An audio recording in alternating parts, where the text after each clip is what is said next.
Exam full గా prepare అయినా సరే ఫెయిల్ అయిపోతాను ఫీల్ అయిపోతున్నారా? రిలేషన్షిప్ లో హ్యాపీగా ఉన్నా సరే లోపల మాత్రం కొంచెం భయంగా ఉందా? అయితే రీల్ మీకోసమే చూసేయండి. మనం ఏ పని చేసినా ఫెయిల్ అయిపోతామేమో అని డౌట్ తోనే చేస్తూ ఉన్నామంటే దాన్నే ఫియర్ ఆఫ్ ఫెయిల్యూర్ అని అంటూ ఉంటారు. ఈ ఫియర్ ఆఫ్ ఫెయిల్యూర్ అనేది ఎందుకు వస్తూ ఉంటుంది? మన జడ్జిమెంట్ కరెక్ట్ గా వెళ్తుందో వెళ్ళదో అనే డౌట్. అలాగే హై ఎక్స్పెక్టేషన్, మన పేరెంట్స్ పెట్టే ఎక్స్పెక్టేషన్స్, మన ఫ్రెండ్స్ పెట్టే ఎక్స్పెక్టేషన్స్ మీట్ అవుతామో లేదో అని ఫీల్ అయిపోవడం. అలాగే పాస్ట్ ఫెయిల్యూర్స్, ఇంతకు ముందు చేసిన అదే పనిలో మనం ఫెయిల్ అయిపోయినప్పుడు మళ్ళీ అదే పని చేస్తే సక్సెస్ అవ్వమేమో అన్న ఒక భయం. ఈ ఫియర్ ఆఫ్ ఫెయిల్యూర్ నుంచి ఎలా బయటపడాలి? Failure is a lesson, it's not a end. మళ్ళీ మనం కొత్తగా స్టార్ట్ చేయాలి. మిస్టేక్ నుంచి పాఠం నేర్చుకుని మనం ఇంకా ఇంప్రూవ్ అవ్వాలి. చిన్న చిన్న గోల్స్ మీట్ అవ్వడం కూడా ఎంతో ఇంపార్టెంట్. మనం ఎప్పుడు పెద్ద గోల్ పెట్టుకుని దాన్నే రీచ్ అయిపోవాలి, అది రీచ్ అయితేనే హ్యాపీనెస్ అని అనుకుంటాం. అలా కాదు, మనం అది రీచ్ అయ్యే ప్రాసెస్ లో అచీవ్ చేసే చిన్న చిన్న అచీవ్మెంట్స్ కూడా ఎంతో ముఖ్యం. సో ఆ చిన్న అచీవ్మెంట్స్ కూడా మనం అప్రిషియేట్ చేసుకోవాలి. అలాగే ఎప్పుడు రిజల్ట్ కోసమే కష్టపడకూడదు, మన ఎఫర్ట్స్ మీదే దృష్టి పెట్టాలి.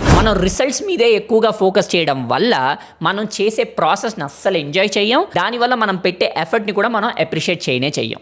ఏ పని చేయాలన్నా ఫెయిల్యూర్ అన్నది ఫస్ట్ మనకి మీట్ అయ్యే ఫ్రెండ్ లాంటి. ఖచ్చితంగా దాన్ని మనం పలకరించే వెళ్ళాలి. అప్పుడే లైఫ్లో కానీ గేమ్లో కానీ సక్సెస్ అవ్వగలం. అందుకే ఎప్పుడు ఫియర్ ఆఫ్ ఫెయిల్యూర్తో ఏ పని చేయడానికి వెనకడుగు వేయకండి, ముందుకు వెళ్ళిపోతూనే ఉండండి. హెల్త్ ముఖ్యం బిగిలు.